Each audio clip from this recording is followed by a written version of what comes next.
tous, on va commencer. Je vous remercie d'être aujourd'hui très nombreux au 139. Nous avons le plaisir de recevoir Pam, on peut dire Pam, et Pamela, Pam et Tiffaine, deux navigatrices qui ont pour objectif d'être sur la ligne de départ de la Transat Jacques Vabre le 29 octobre prochain. Mais avant de vous donner la parole, je tiens à remercier la présence de Régis Debons, qui est adjoint au sport et directeur de la Transat, président ? Directeur, c'est lui, moi je suis le secrétaire général. Secrétaire général de la Transat Jacques Vabre, les co-directeurs de la Transat. Donc on a Gilda Gauthier et Antoine Robin qui est ici. Et je remercie aussi Florent Saint-Martin, qui est vice-président de la communauté urbaine et du département, d'être présent ici. Gilda, je te propose de faire un petit mot d'introduction pour savoir pourquoi on est là. Bonjour à tous. Alors on est là déjà pour faire la connaissance de Pam et Tiffaine. Pam et Tiffaine, elles ont comme une dizaine d'autres femmes, duo de femmes, pour ambition de faire la Transat Jacques Vabre. Et elles ont candidaté à un appel à projet que la Transat Jacques Vabre a lancé pour la deuxième fois. La première fois, c'était en 2021. Et c'est donc sur cette édition, à l'occasion des 30 ans de la Transat Jacques Vabre, qu'on a décidé de reconduire ce projet. Cap pour elle, c'est un coup de pouce. Alors, on n'a pas pour objectif de féminiser la course au large, parce que les femmes se débrouillent très bien pour le faire, mais on avait vraiment l'intention de donner un coup de pouce, parce que malgré tout, elles ne sont pas encore assez nombreuses sur nos lignes de départ. Le projet Cap pour elle, c'est un projet qui veut offrir l'opportunité à un duo de femmes qui n'ont jamais fait de transatlantique en course. Alors, elles ont tous des bagages de navigatrices, hein, vous allez le voir tout de suite. Hein, c'est des femmes entreprenantes et des grandes navigantes, mais elles n'ont jamais fait de Transat Jacques Vabre, de Transat Jacques Vabre, bien sûr, mais de transatlantique en course. Et elles ont candidaté parmi 10 autres duos féminins. Elles ont porté un projet, elles ont présenté une vidéo. Et il y a eu un vote de jury avec la Fédération française de voile, avec nos partenaires, qui les ont mis en tête. Et puis après, il y a eu un vote du public qui les a aussi mis en tête. Donc, c'est deux bonnes raisons pour qu'elles soient assises devant vous. Elles ont remporté l'appel à projet Cap pour elles. Et elles vont se présenter à vous aujourd'hui. Merci Gilda. Découvrons la vidéo qui vous a permis d'être sélectionnée.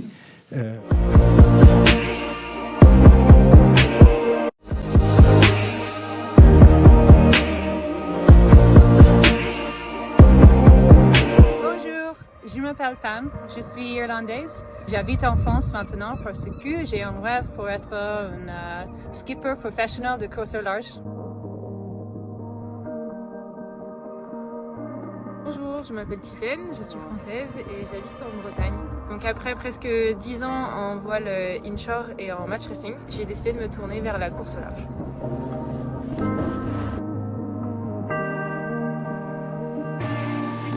Notre objectif avec ce projet Cap pour elle, c'est d'essayer d'avoir l'équipe la plus performante possible et utiliser nos différences et surtout de profiter de ses connaissances et de son expérience sur un parcours et une course comme celle-ci. Je sais que son expérience en match racing et sur une ligne de départ sera super utile pour nous. Notre ambition pour cette course, pour cette Cap pour elle, pour cette TGV, pour notre première transat, c'est d'être prêt pour le départ, mais encore plus important, d'arriver de l'autre côté sur la ligne d'arrivée. Ce projet Cap pour elle, il est assez important pour nous parce qu'il permet quand même de créer des opportunités assez uniques pour les femmes. Create opportunities for other female sailors to join the project, for preparing, for racing and for deliveries. Et on espère, avec ce duo féminin franco-irlandais, pouvoir inspirer des femmes pas seulement en France, mais aussi à l'étranger, pour la course au large et un projet comme Jacques Vabre. Un objectif vraiment important pour nous, c'est pour communiquer notre histoire.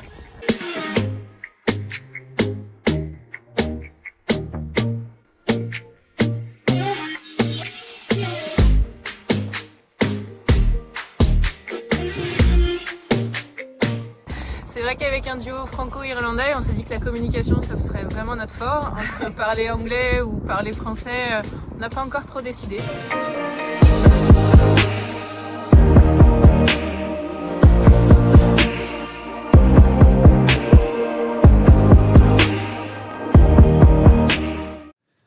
Pam Tiffaine, très belle vidéo. Vous avez fait, donc bienvenue, vous avez fait la route depuis Caen, où vous préparez la Normandie Channel Race, qui conditionne votre départ pour la Transat Jacques Vabre. Vous êtes venu en équipe, puisqu'il y a ici Thomas, Maxime et aussi Anne Combier, qui est votre mentor Cap pour elle, qui est aussi à une casquette de team manager d'un bateau qui s'appelle le Maître Coq, qui a été lauréat du dernier Vendée Globe.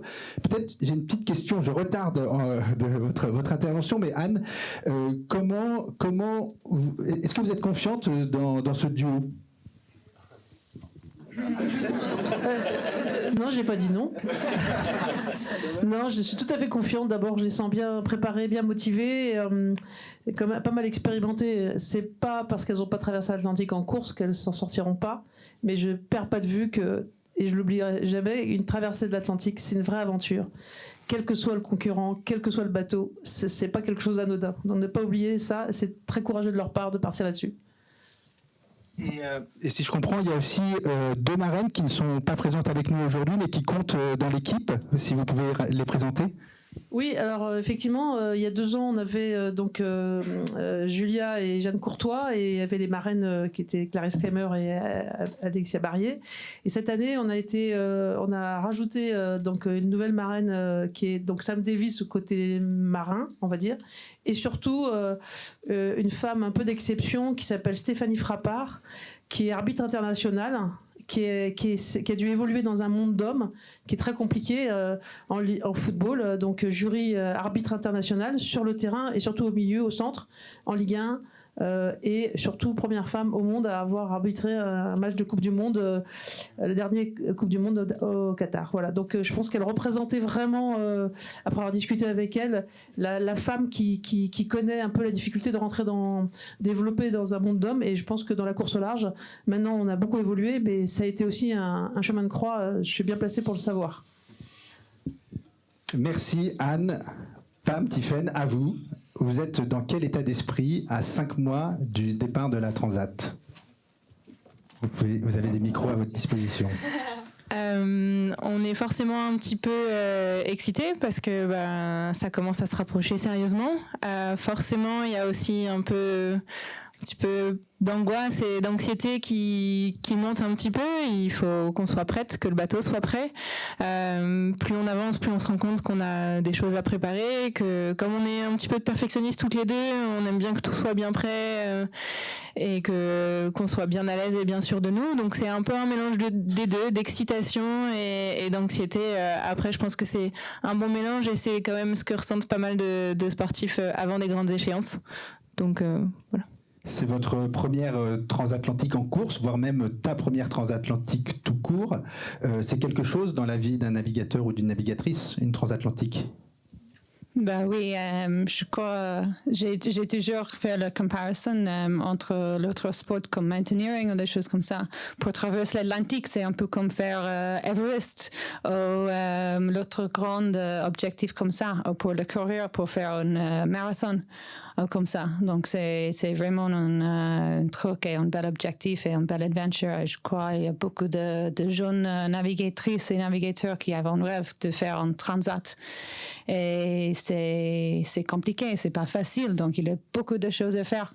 Tu as besoin les skills et l'expérience, tu as besoin d'un bateau, tu as besoin de toutes les choses. Donc c'est un rêve, c'est un rêve, je crois, pour beaucoup de monde. Une transatlantique, qui plus est, au sein de la Transat Jacques Vabre, qui est une course mythique, qui est en quelque sorte le Roland-Garros de la voile. Le dispositif Cap pour elle vous donne l'opportunité de le faire.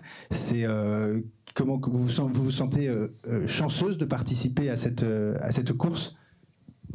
Oui, mais il y a chanceuse, ça c'est bon, chanceuse. On a des chances, oui, mais à mon avis, c'est un peu de trucs, on crée notre chance. Donc, on a des chances pour gagner cette Caporel, mais on a créé un bel projet avec 2 femmes et on travaille dur pour l'application et on gagne notre première étape, mais il y a toujours beaucoup de choses à faire. Donc, on ne peut pas rester sur ça, on a besoin de rester concentrer et continuer et prendre les belles chances et les bons trucs et utiliser ça pour progresser en fait. Vous avez gagné le dispositif Cap pour elle, comme tu l'as dit. Votre objectif au sein de la course, c'est quoi? C'est d'aller de l'autre côté ou de gagner? Alors je pense que c'est quelque chose qu'il faut voir en plusieurs étapes. La première chose, c'est qu'il faut quand même déjà être sur la ligne de départ, prête. Ensuite, c'est sûr qu'il faut terminer pour pouvoir avoir des objectifs sportifs. Donc ensuite, il faudra arriver de l'autre côté. Et après, on reste des compétitrices. On sait qu'on a un bateau qui est performant. Donc forcément, on a aussi des ambitions de résultats. Donc je pense que c'est un peu en 3 étapes. L'objectif, c'est d'atteindre les 3, mais il faudra les atteindre au fur et à mesure. Un par un. Ou match après match, comme j'ai eu l'habitude de dire dans ma pratique justement du match racing. Et en termes de course, vous avez un objectif d'être d'un certain placement ou vous ne savez pas à ce stade? Je crois qu'est-ce qu'on a dit dans la voiture, dans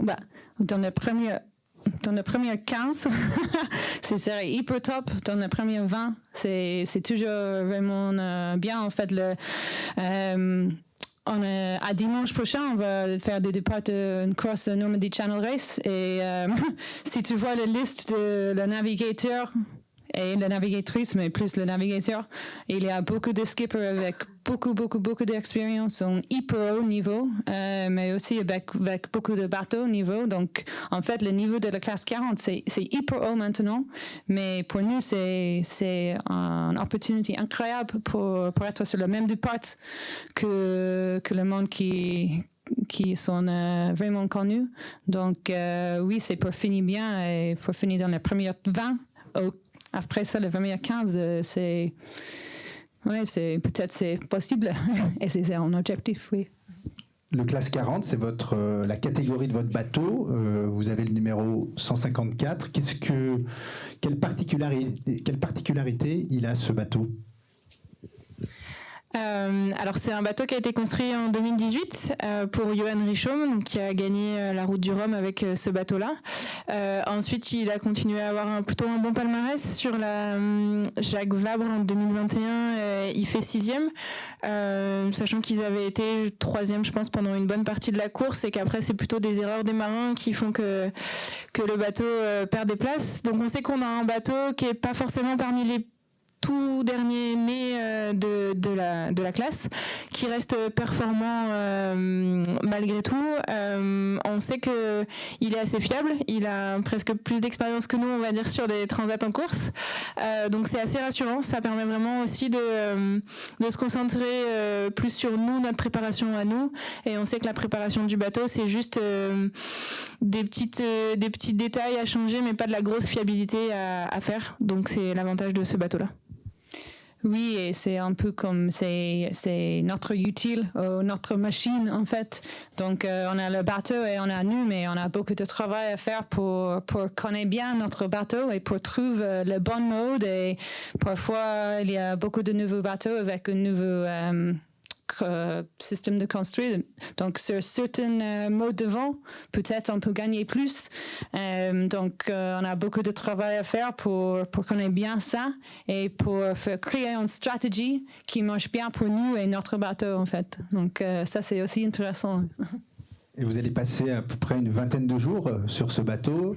C'est quelque chose qui... Vous êtes sereine par rapport à ça? Ça vous fait un peu peur? Comment vous vous sentez? Question suivante. Non. Ouais. On verra. Tu demandes la question après 20 jours de mer, non? Mais je crois pour moi, personnellement, c'est pas un truc de peur, en fait. C'est plus un truc de anticipation, adrenaline, ambition et concentré. Tu peux voir l'objectif et tu peux aller avec ça. Et c'est le sens de anticipation et un peu d'ambition, en fait. Mais pas, je crois que c'est pas la peur, en fait. C'est plus que ça. D'où la préparation. Ouais. Exactement, je pense que ça va être important qu'on sache En fait, c'est plus nos limites à nous, plus que la cohabitation qu'on aura toutes les deux, savoir quand il faudra qu'on dorme, savoir quand il faudra qu'on mange, pas oublier qu'il faudra aussi s'hydrater. Toutes ces choses-là qu'il va falloir savoir gérer et qu'on apprend à gérer aussi en amont, plus que les 20 jours en mer sur le bateau. C'est plutôt toutes ces choses-là, on va dire un peu à côté, que le fait d'être toutes les deux un jour en mer. Et question très pratique, ça sera l'anglais ou le français sur le bateau ? Bah, plus français, je crois. Le deux, un peu le deux. Un peu. Parfois j'ai dit le mot français et elle dit le mot anglais. Et elle dit, pourquoi elle est comme ça, en fait? Donc c'est un peu de mélange. La traversée, c'est une chose, mais quand on a préparé cet entretien, vous m'avez dit que peut-être le plus difficile, mais parce que vous êtes dedans aussi, c'est d'arriver jusqu'au départ de la Transat, c'est-à-dire qu'il y a tout un travail de préparation, de montage de projet. Comment ça se prépare, justement, une Transat Jacques Vabre ? Grande question. Il y a plein de choses. On a des choses de bateau, on a des choses de nous, en fait, physiquement, mentalement. Il est vraiment importante. Et pour l'entraînement sur le bateau, préparer le bateau, mais c'est aussi toutes les choses de project management aussi. En fait, c'est pas simple. En fait, il y a beaucoup de logistique et toutes les choses comme ça. Et oui. Oui, effectivement, il y a le bateau qui doit être prêt, donc les systèmes qui doivent marcher, pas casser, tous les bouts, donc les cordes sur lesquelles on va tirer ou qu'on va utiliser qui doivent être en état de marche. Donc il y a toute cette préparation vraiment technique du bateau. Il y a la nôtre aussi, parce que si le bateau doit marcher, nous physiquement, il faut qu'on soit en forme. Donc il y a toute la phase de préparation physique. Il y a toute la navigation et intellectuellement des choses à préparer. C'est aussi à ça un petit peu que servent les courses d'avant-saison, à la fois de qualification, mais aussi de préparation pour nous, pour s'entraîner. Apprendre à utiliser les logiciels du bateau, c'est pas forcément...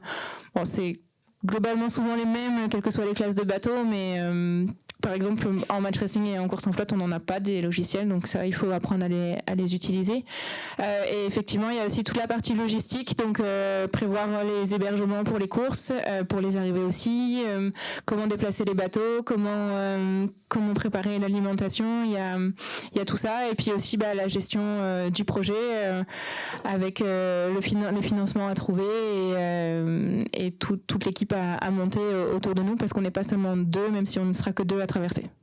Oui, et aussi, en deux, on fait de course au large déjà, mais avec un transat, en fait, tu es au milieu de mer pour quelques jours, un peu toute seule. Donc, aussi, sur notre bateau, on a des trucs comme le engine et le generator pour charger la batterie. Sans la batterie, on peut pas utiliser notre utile devant. Donc, c'est aussi pour bien comprendre comment tout ça marche, parce que on est toute seule au milieu de mer et c'est aussi tous les trucs électriques et les communications de SAT et toutes les choses comme ça. Donc, en fait, il y a beaucoup de niveaux de choses on a besoin d'apprendre et apprendre bien avant le départ, parce que s'il y a un problème, c'est nous qui est là pour réparer. Donc...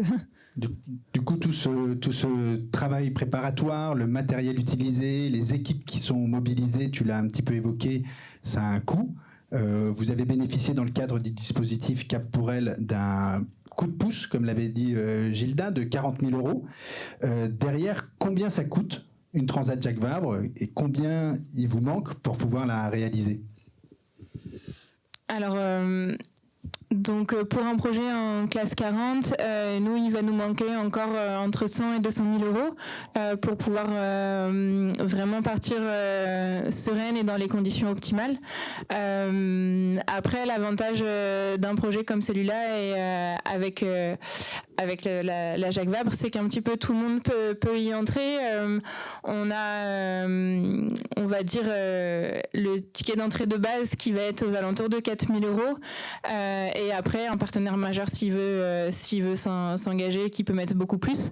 Mais on va vraiment avoir différentes opportunités. L'objectif, c'est d'essayer de rassembler le plus de personnes autour de nous avec les moyens que tout le monde peut avoir.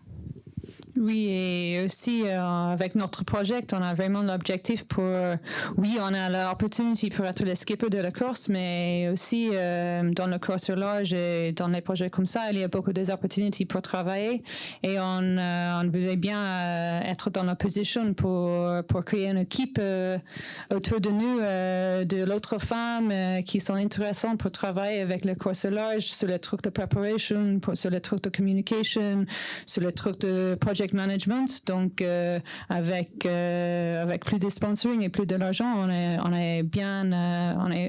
a une meilleure position pour créer les opportunités pour les autres aussi dans notre projet. Alors dans le modèle de financement, il y a une particularité, c'est que vous soutenez également la fondation Jacques Monod Le Havre, puisque si j'ai bien compris, quand on donne 2 € à votre équipe, il y a 1 € qui est reversé à la fondation, ce qui permet, au-delà de l'aspect financier, d'ancrer le projet sur le territoire havrais. Je ne sais pas s'il y a un représentant de la fondation qui est ici. Bonjour, vous êtes 4. Oui. Merci beaucoup d'être présents. Est-ce que vous voulez dire un petit mot pour présenter rapidement la fondation et le lien avec la Transat ? Tout à fait.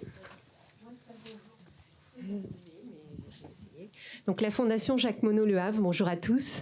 C'est une fondation qui a été créée par des médecins du groupe hospitalier du Havre pour soutenir des projets innovants sur le territoire havrais au profit des habitants du Havre. Alors les projets innovants, c'est souvent du matériel médical de pointe, mais ça peut être aussi des projets d'accueil, de soins montés par des équipes. Et là, en l'occurrence, nous avons proposé le financement d'un mammographe de dernière technologie qui nous met à la pointe, qui met l'hôpital public du Havre à la pointe en termes national et même mondial. Merci. Merci pour votre présentation. Ah oui, j'étais Sylvie Beaucousin, directeur communication mécénat du groupe hospitalier du Havre. Je ne me suis pas présentée. Mais c'est pas grave. Mais merci d'être présent. Et je profite de la présence de toute l'équipe de Cap pour elle pour dire que pour les personnes intéressées pour vous accompagner, elles peuvent s'adresser à Thomas qui est ici, qui peut lever la main, Maxime ou Anne. Il y aura des formulaires aussi à la sortie. En tout cas, n'hésitez pas à l'occasion du petit pot qu'on va avoir à venir, à discuter, qu'on vous explique comment ça fonctionne. L'autre aspect, avant de conclure, c'est Cap pour elle, Gilda l'a évoqué, ça participe à encourager la féminisation de la course au large, de la voile, qui est un univers plutôt masculin. Quand on a préparé cet entretien, vous avez dit que votre objectif avec cette course, c'était d'inspirer les filles à se lancer, à oser. Qu'est-ce que vous pouvez dire à ce sujet ?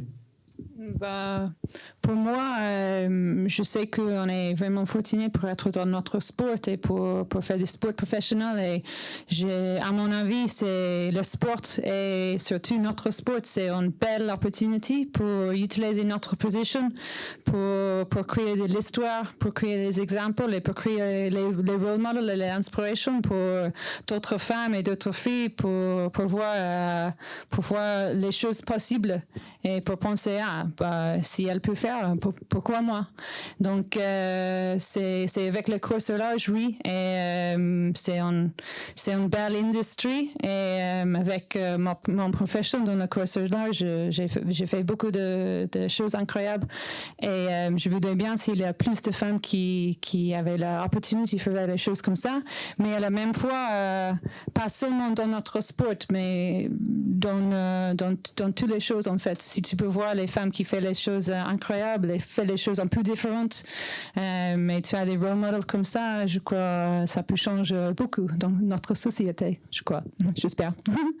Combien de femmes seront au départ de la Transat, au total ? Alors, je pense que c'est un peu tôt pour le dire. Pour l'instant, en classe 40, il y a déjà au moins 3 duos féminins, 100% féminins qui sont formés. Un 4e qui est en cours de formation, qui je ne sais pas si elles ont les financements complets. Après, je pense que ça fait au moins 8 femmes. Il y en a peut-être une 9e qui sera sur un équipage mixte. Est-ce qu'il y en aura beaucoup plus? Je ne sais pas trop. Après, il y a les autres classes qu'il faut quand même pas oublier, parce que il y a de plus en plus de femmes, comme le disait Anne, de plus en plus de femmes en course au large. Je pense qu'il y a déjà un grand pas qui a été fait entre les années où Anne naviguait, où elles étaient 2, et celles où on est là, où ça a augmenté. Par contre, c'est vrai qu'il y en a toujours, il en manque toujours un peu, enfin même beaucoup, pour atteindre une espèce de parité, ou au moins qu'on soit plus représentative, et surtout qu'on ose plus et qu'on arrive à se sentir vraiment légitime et arrêter de se mettre les barrières qu'on peut se mettre, parce que c'est vrai que je pense que moi, sans ce dispositif Cap pour elle, j'aurais jamais eu l'idée de préparer une Transat Jacques Vabre cette année, mais c'est moi qui me serais mis mes propres barrières, pas d'autres marins ou qui m'auraient dit non. Donc c'est des dispositifs qui permettent effectivement de créer ces rôles modèles et essayer d'inspirer des femmes qui se disent que si nous on y arrive, c'est possible, quel que soit le parcours et quel que soit le profil.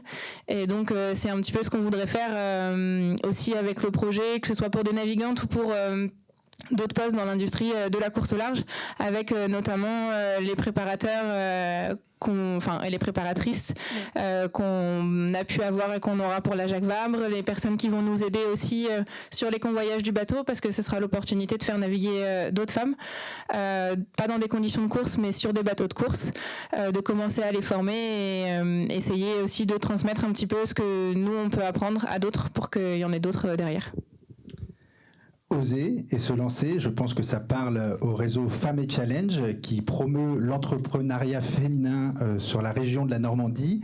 On a la chance d'avoir une des membres fondatrices du réseau, Pascale Guérard. Qu'est-ce que ça vous inspire, cette aventure ou ce début d'aventure ? Bonjour à tous. Je peux au moins vous dire une chose, mesdames, c'est que vous êtes très inspirantes. Et effectivement, ça parle particulièrement à notre réseau. J'imagine le nombre de freins que vous avez dû lever pour en arriver jusque-là, et des freins qui resteront à lever pour poursuivre votre aventure jusqu'à son terme.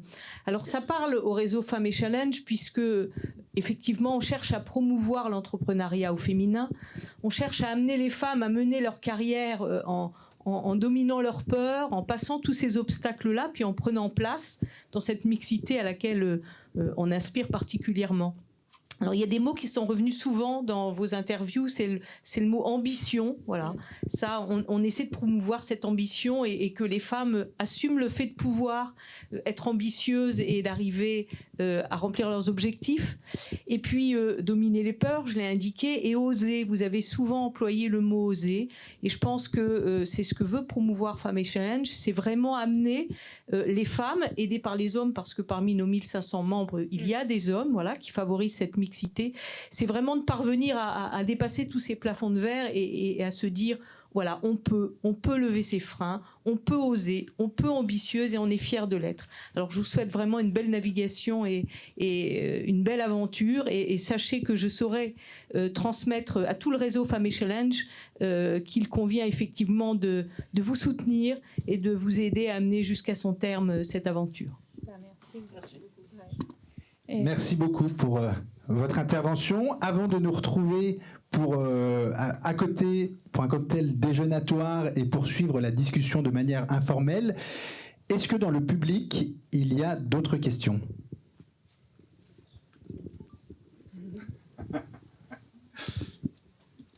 Au fond. Bonjour, je suis ravie d'être là aujourd'hui. À quel moment vous avez en fait quitté entre guillemets votre vie professionnelle pour passer professionnel sportif, parce que c'est toujours difficile. Moi, j'ai une fille qui a fait beaucoup de voile, mais qui s'est dit à un moment j'ai mes études. Elle y reviendra sûrement. Mais à quel moment vous êtes dit ma vie c'est d'être sportif de haut niveau ? C'est un peu différent pour nous parce que en fait Tiffany elle a toujours un autre boulot. Je se laisse parler de ça. Et, pour moi, je commence pas du tout sur une route de sport professionnel en fait. Et à la même fois, je suis irlandaise, donc je viens en Irlande et en fait, il y a beaucoup plus de voiles en France et il y a beaucoup plus de femmes qui font la voile en France qu'en Irlande. Donc en Irlande, c'est un peu pire en fait, la situation. Mais on est plus petits à la même fois. Donc j'ai jamais vu j'ai jamais vu une carrière de sportif et de voile une option pour moi. Donc je commence pas du tout sur cette route. Je fais de communication et des choses comme ça, mais c'était toujours un petit truc dans mon corps pour être sur la mer parce que je commence à faire des navigations quand j'avais petit avec ma famille, mais c'était toujours un truc de plaisance. Mais finalement, je commençais à faire plus en plus et j'ai commencé des courses avec quelques équipes avec beaucoup d'equity. Donc, c'était avec quelques role models et quelques monde qui m'a poussé et qui m'a donné, moi, de confiance pour continuer, que je commence un peu pour être dans la position professionnelle. Mais c'était pas facile et c'était un truc qui commence après devenir des années pour créer la confiance parce que j'ai jamais vu la femme qui fait ça en Irlande quand j'avais jeune. Alors moi ça va du coup pas être pareil du tout parce qu'effectivement pour l'instant je travaille toujours, donc je suis vétérinaire en milieu rural. Pour l'instant en fait, la discussion s'est faite des moments où j'ai été embauchée dans la clinique où je travaille, où ils avaient conscience que je naviguais à haut niveau, que l'objectif c'était de continuer à naviguer. Donc tous les ans et à chaque projet, mon contrat est revu. C'est des discussions permanentes avec eux. Ça veut dire qu'il faut savoir aussi un petit peu s'organiser entre les deux, réussir à faire des plannings, ce qui n'est pas toujours facile quand on fait aussi un sport comme la voile où on a beaucoup d'imprévus avec la météo, des choses comme ça. Parfois c'est contraignant quand il faut faire des convoyages et qu'au dernier moment la météo nous permet pas de le faire et que par exemple au retour de la course de la Normandie Channel Race, donc qui sera la semaine prochaine, dès le mardi je retourne travailler. Ça veut dire aussi qu'il faut savoir gérer sa fatigue, que ce soit pour la course, donc prévoir du repos avant, prévoir du repos un petit peu après, parce qu'en plus avec mon métier, moi j'étais garde à assumer la nuit et les week-ends. Donc c'est pas toujours simple. Pour l'instant, je pense que je suis un petit peu à la transition justement où je me pose la question de rester vétérinaire et à un certain niveau en voile. Après, c'est si on a envie de faire des courses. Je pense du niveau comme la Jacques Vabre et d'en faire beaucoup, il faut aussi faire un choix et choisir entre l'un et l'autre. Mais si, quand on prend son premier emploi, on arrive à le faire en discutant, c'est quelque chose qui peut se faire de manière transitoire. Moi, ça fait, depuis que 5 ans que je suis salariée là où je suis, en fait, plus les années passent, plus je diminue mon nombre de jours travaillés pour la clinique et plus je le consacre à la voile. Mais c'est quelque chose qui peut se faire de manière transitoire. Après, j'ai aussi eu un parcours particulier dans la voile puisque j'ai commencé assez tard en arrivant en études supérieures. Et donc, les choses se sont faites assez vite. Et donc, je pense qu'il n'y a pas de parcours typique et que justement, ce qu'il faut, c'est savoir s'adapter à la situation qu'on a, savoir discuter et se créer les opportunités qu'on veut avoir et saisir les chances quand elles sont là.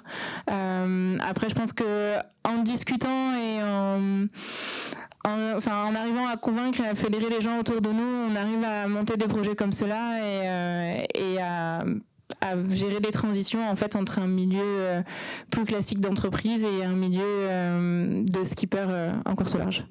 Oui, et juste pour ajouter un peu, pour être clair, je suis pas seulement un skipper de course professionnel. J'ai travaillé aussi avant pour l'autre équipe sur les teams techniques, sur skipper de convoyage et beaucoup de choses comme ça. Donc c'est un peu de le mélange de choses. Jusque-là, on a l'opportunité pour être skipper de notre projet.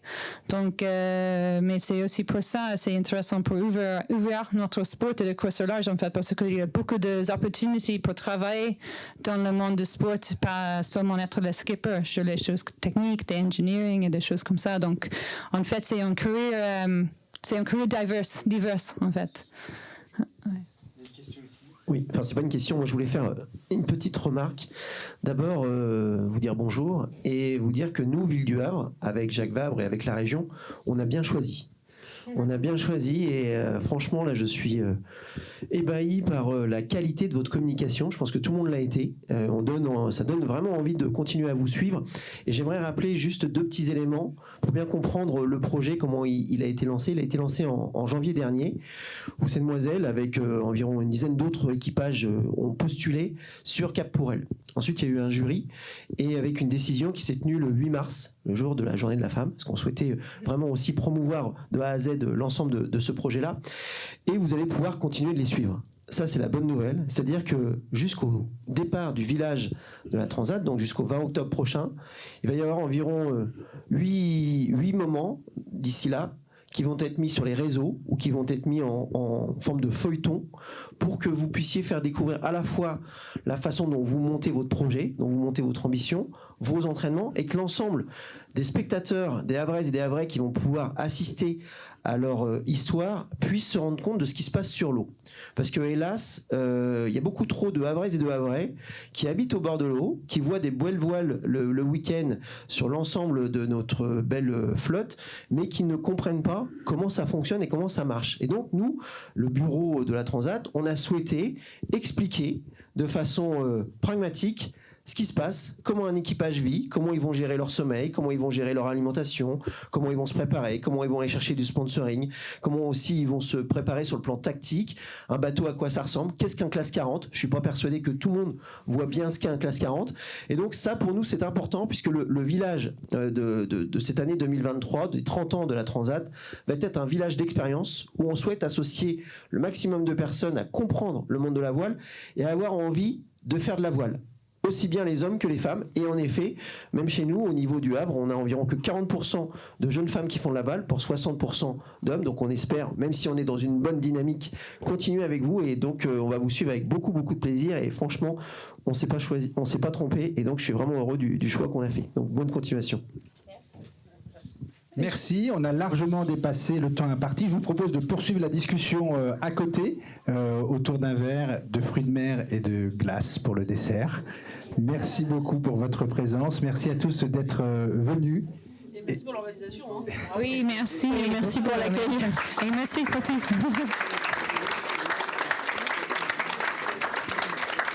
Je voudrais rajouter quand même que sans Maxence, on n'aurait rien pu faire. Hein. Donc bravo Maxence, c'était important de le souligner. Yes.